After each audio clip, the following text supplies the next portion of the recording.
rubrique de cet hymne au bossu, nous allons donner la parole à Madame Maud Gattel pour le groupe Modem et Indépendants.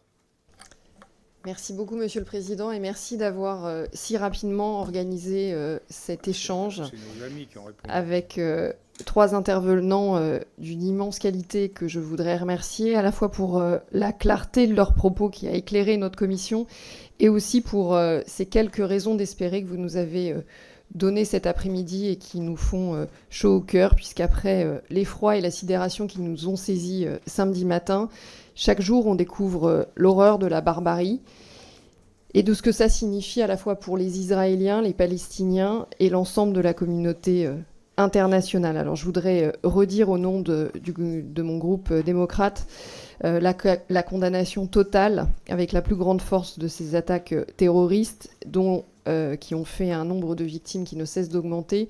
Je voudrais avoir évidemment une pensée pour les désormais 10 ressortissants français dont on a eu la confirmation de la mort, ainsi que pour l'ensemble des proches, les familles, notamment les familles des otages. La France ne s'est pas alignée sur le gouvernement de Benyamin Netanyahou. La France a simplement rappelé ce que devait être la réaction d'une démocratie par rapport à l'inhumanité, parce qu'aucune justification n'existe aux terroristes. Alors j'avais 3 questions pour chacun de nos intervenants. D'abord, son Excellence Elie Barnavi, je voulais vous poser une question par rapport à la réaction de la société israélienne. On évoquait à la fois le gouvernement possible d'union nationale et en même temps ce que pourrait être une commission d'enquête mettant en cause le gouvernement Netanyahou. Donc comment est-ce que vous imaginez les prochains mois sur le plan de la politique israélienne ?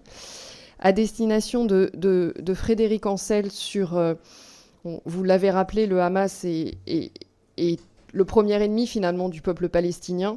Et donc quel rôle pourrait justement jouer le peuple palestinien alors que, vous l'avez rappelé, l'autorité palestinienne est totalement décrédibilisée justement dans l'extermination du Hamas. Et Monsieur Moïsi, vous évoquiez l'alliance objective de la Russie, de l'Iran, et je voulais vous interroger spécifiquement sur le rôle des gardiens de la révolution en Iran. Je vous remercie. Je vous remercie. Si vous